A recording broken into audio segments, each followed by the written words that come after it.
Our chapel speaker this morning is Dr. Brent Cook. Our speaker, Dr. Cook, grew up in Colorado and Montana. How many from Montana here? Okay, a few. All right, Colorado? All right, a few more. Good. Out west, that mid area in the west, and he, being from there, helped develop his great love for the outdoors, specifically hiking and mountain biking. Fun fact is that he has been to 40 out of 63 national parks in the United States. That's impressive.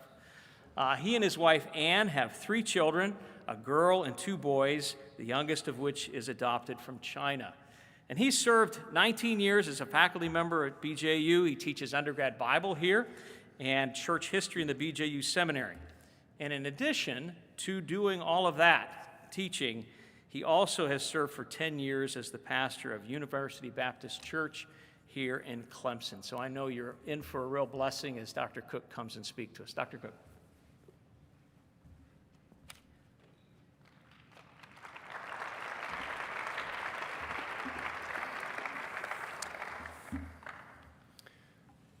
So why is life hard? When I received the email requesting that I prepare a sermon on this subject, my mind instantly flooded with numerous examples. A deacon's wife in our church who has just endured a grueling battle with cancer and then traveled to Pennsylvania to bury her father. Christians in Gaza Baptist Church persecuted by Hamas and bombed by Israeli jets. Their building is destroyed. Their pastor lives in exile. Family members remain buried under the rubble. A Christian man whose wife is probably demon-possessed. She attempted to murder him, and she is now in prison. A family torn apart by a father's unrepentant adultery. He refuses to pay alimony, and the wife and children struggle to make ends meet. A very talented friend, a PhD in bioengineering, one of the brightest people I've ever known. He builds machines that transform your adult stem cells into replacement heart valves. Can you imagine? He sent his resume out to more than 60 job openings with no response. How does he care for his wife and 3 kids? A graduate from my high school and former nursing student at BJU. She delivered severely premature twin boys more than 25 years ago. One confined to a wheelchair, one nearly blind, both nonverbal, both with spinal deformities, both with the intellectual capacities of very young children. Countless trips to the emergency room, and one now deceased. The fact is, no matter how difficult your life is, you can always find somebody whose life is more difficult yet. Following high school graduation, I was diagnosed with cancer. I was an athlete. I was the fastest runner on our football team. But I found myself in a pediatric oncology office. I didn't even know what that was. I was in Denver, Colorado, while my friends were headed off to college. I was easily the oldest patient in the office that day. Entering the office, I passed the beds of several small children receiving chemotherapy. Just as I went to the back and sat down in the conference room, a nurse came and found me, and she said, "Someone wants to talk to you." So we made our way back out to the bed of a 4-year-old girl who wanted to show me her chemotherapy port and described to me how it worked. With a radiant smile, she told me, "Just be brave, and you will survive this." I suddenly felt like I had lived a very long and happy life at 17. Later, I woke up from surgery, and in the room with me was a young boy. He was 10. He was a Christian. The next time I saw him, I learned that he would lose his leg. His sister was killed in a car accident. His father had left the family years earlier, and his mother struggled to pay his medical bills. The fact is, life is hard, and someone's life is harder than yours. Let's turn to two passages this morning that comment on the experiences of the Apostle Paul. Would you turn first to Acts chapter 9? In Acts 9, Luke gives us a record of Paul's conversion.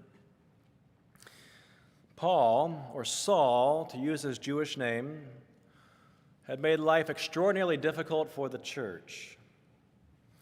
Verse 1 describes him as breathing out threatenings and slaughter against the disciples. Understand, Paul was a terrorist in the true sense of that term. But Paul met Jesus on the road to Damascus and then came into the city where he met a man named Ananias who was to disciple him. The Lord explained to Ananias that he was to go and to greet Paul. Now, there's a little detail in the account of Paul's conversion that's really easy to just overlook. It's found in verse 16.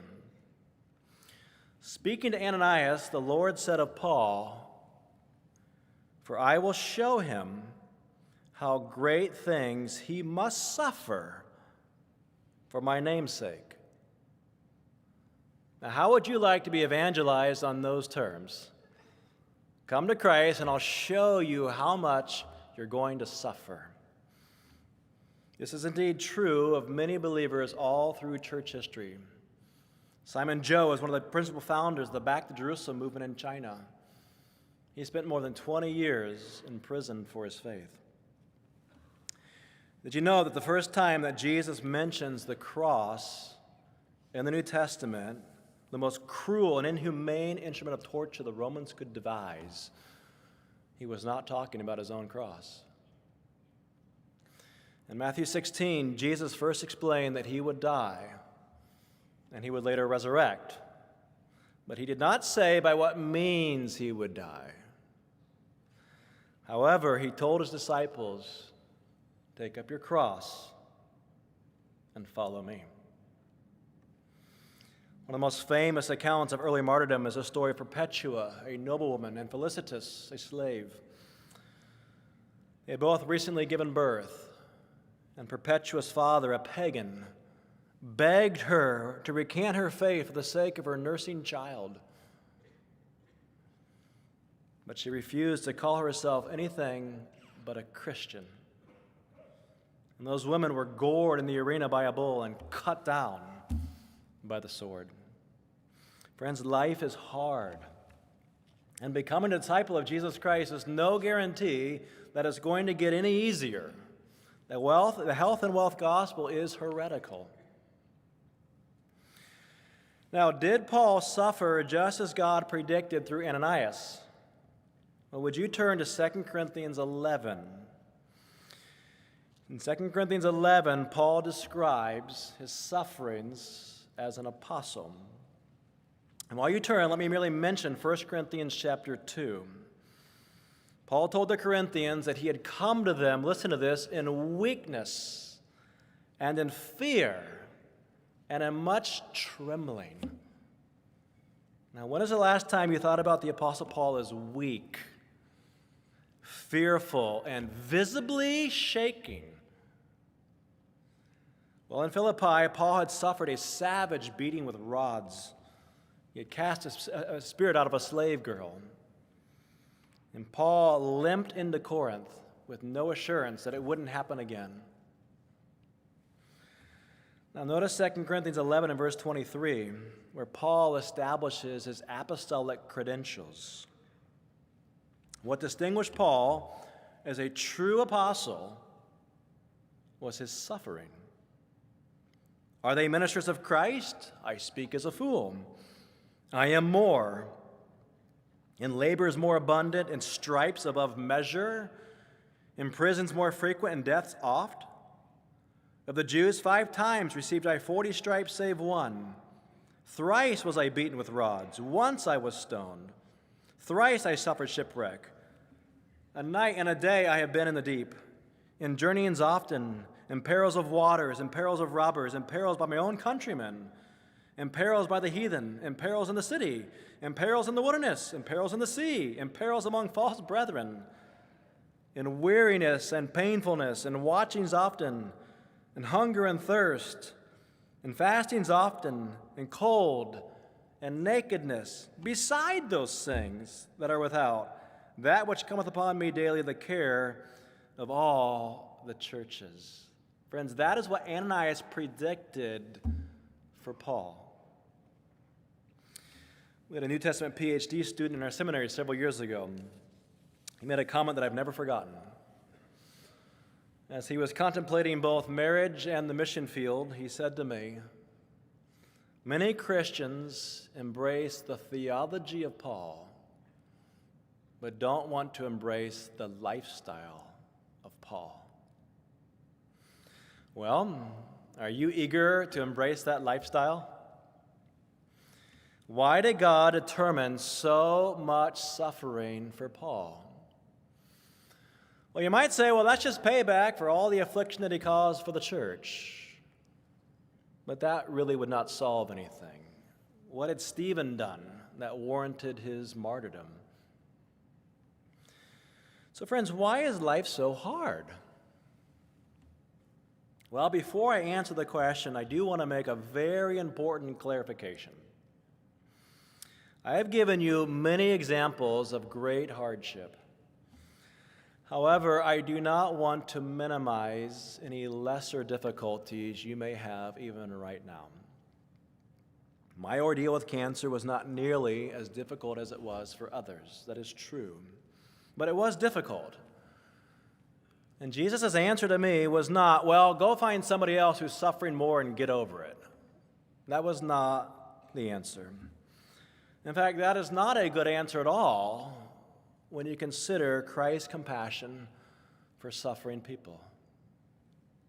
Jesus had compassion on everyone who came to him, regardless of his or her circumstance. In Matthew 9, Jesus healed an extreme case of leprosy, and he healed a more minor case of fever. In John's Gospel, Jesus healed a man, probably a cripple, who had suffered infirmity, get this, for 38 years. 38 years. In the next chapter, Jesus fed the 5,000 who had gone without food for perhaps less than one day. In John's Gospel, likewise, Jesus' first miracle involved supplying wine at a wedding.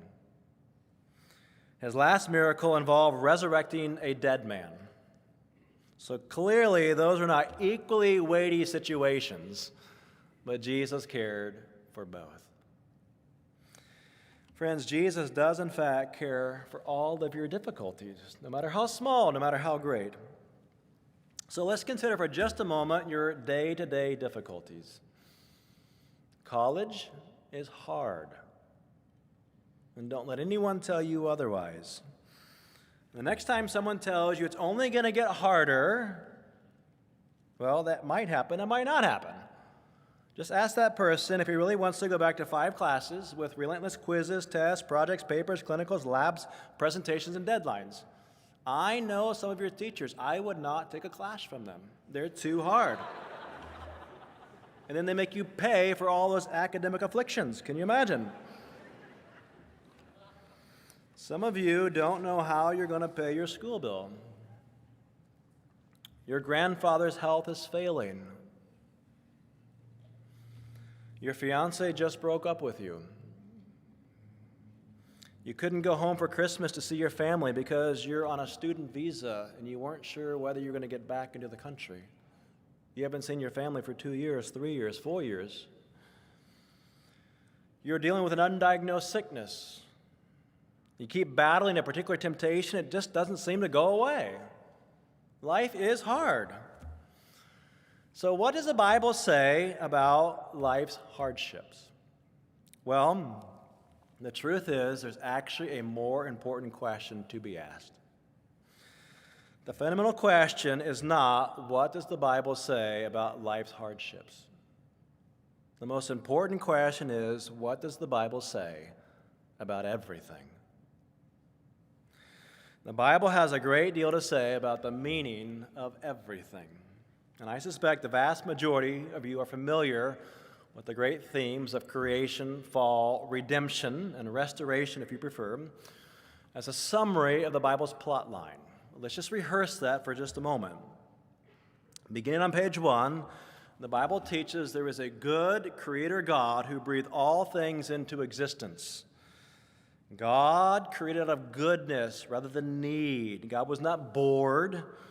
God didn't need the world, but he is good, and he made a beautiful world.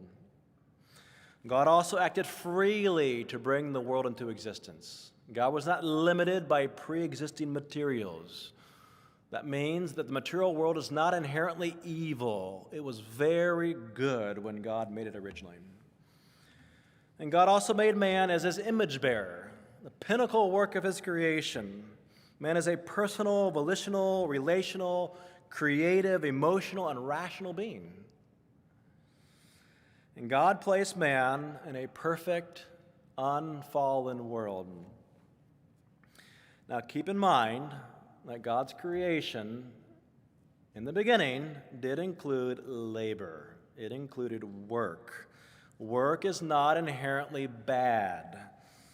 Now, apparently work was not so difficult as it is now, but Adam was not created to just lounge around in a hammock all day in Eden. Eden was actually merely a prototype environment that man was supposed to duplicate all over the planet. Man was called to be a scientist and to go out and name all the species of creation. You know, that's a task that we are still occupied with today. It's estimated that entomologists discover some 7,000 new species every year. So friends, work is not inherently evil. But as Solomon explained in Ecclesiastes, the joy of work disappears when it's not properly oriented toward the Creator.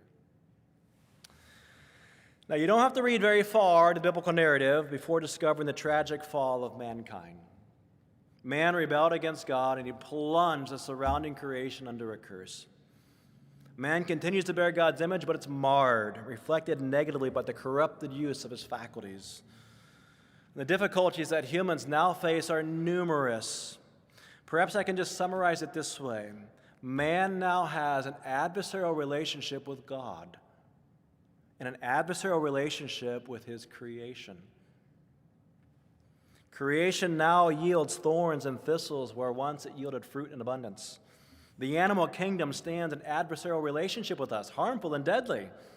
The angelic kingdom likewise. A cherubim angel was placed there at the garden to keep us from God's presence. And Adam and Eve suddenly became adversaries. In fact, difficulties now attend every human relationship without exception. Employee and employer, brothers and sisters, parents and children, male and female, young and old, husbands and wives, governors and governed, neighbors, ethnicities, cousins, and even church members. You put any combination of people together and you will have problems. And tragically, after the fall, we even stand in an adversarial relationship with ourselves. Your biggest human problem is not everyone else. It's actually you. And guess whom we tend to deceive the most? You know, the New Testament has at least 10 separate warnings against self-deception. We're not even true to ourselves. Paul in Romans 7 spoke of the wretched man that he was. And because of this adversarial relationship that we have with all creation, friends, now disease invades our bodies. Thieves invade our homes, and nations invade other nations. I preached a funeral recently for a man, a very healthy man, who was bitten by a dog. He developed sepsis and died within 2 weeks. Life is hard. But when we go about searching for a reason, we ultimately have to ask the question, what does the Bible say about everything? Now, thankfully, the Bible has quite a bit more to say about everything, and it's really good news, and Dr. Mazak tomorrow will get into more of the good news. But let me summarize. Beginning in Genesis 3, the Bible tells us of God's relentless, tireless, inexhaustible quest to redeem his lost creation. In Jesus, God incarnated himself into human history, into our world, where he experienced our pain, our suffering, our betrayal, our death, in order to redeem his creation. Jesus became the very embodiment of the suffering servant of Isaiah. In Psalm 22, David describes his suffering with such hyperbole that you wonder, could this really be David? But in the person of Jesus Christ, all the hyperbole disappears. Jesus is the very embodiment of the suffering Messiah. Hebrews explains that Jesus became the very embodiment of the entire sacrificial system with its thousands of bloody sacrifices. Friends, God is not indifferent to all the suffering and all the pain that we brought into the world. He came to experience it all. The same God who fed the hungry masses was himself deprived of food for 40 days and 40 nights in a burning wilderness. Now, would you turn to Romans chapter 8? And let's just notice two verses in the most important chapter, probably in the entire Bible, for explaining the outcome of God's great work of redemption. Romans 8 begins with a statement of no condemnation for the believer. And it ends with a statement of no separation from God for the believer. So in that context, would you notice just two truths? First, verse 18. Paul says, "For I consider, that the sufferings of this present time are not worthy to be compared with the glory which shall be revealed in us. Whatever suffering you now endure cannot even begin to compare to the glorious future that awaits us." In fact, Paul told the Corinthians something very similar. He acknowledged that we are afflicted in every way. We are perplexed, we are persecuted, we are struck down in our bodies. Nevertheless, Paul calls all of that, listen to this, a momentary light affliction. Now, you might think that Paul is indifferent to our suffering, but remember, he suffered enormously. As he reflected on his own suffering in light of that glorious new creation that's coming, it all just dissolved like a drop of water into the mighty Pacific. There's just no comparison. And secondly, notice verse 28. Paul writes, "And we know that all things work together for good to them that love God, to them who are the called according to his purpose." Observe very carefully, Paul did not say we experience all things working together for good in this present hour. In short, we do live these lives that are full of trouble, and we may never get an answer to all of our questions about the difficulties we face. But theologically speaking, we know that God has already resolved everything according to his ultimate purposes. Paul concludes the chapter by explaining what we know. We are united with Christ, Paul says. We are resurrected with Christ. And so Paul can say in verse 35, "Who shall separate us from the love of Christ? Shall tribulation or distress or persecution or famine or nakedness or peril or sword?" We know that nothing in all creation will ever separate us from the love of Christ. So experientially, that may not always feel true, but theologically speaking, it is as certain as the resurrection of Christ from the grave. Shall we pray? Father, I pray that this week would really truly be encouraging to everyone in this room. We all suffer. We all have our share of problems, some worse than others. But we're so thankful that your Son cares, and he cares deeply for all of our troubles. And we thank you for the assurance that we have that you all have already, through your Son, resolved our problems eternally. May we look to him, to Christ, for our hope today. It's in his name that we pray. Amen.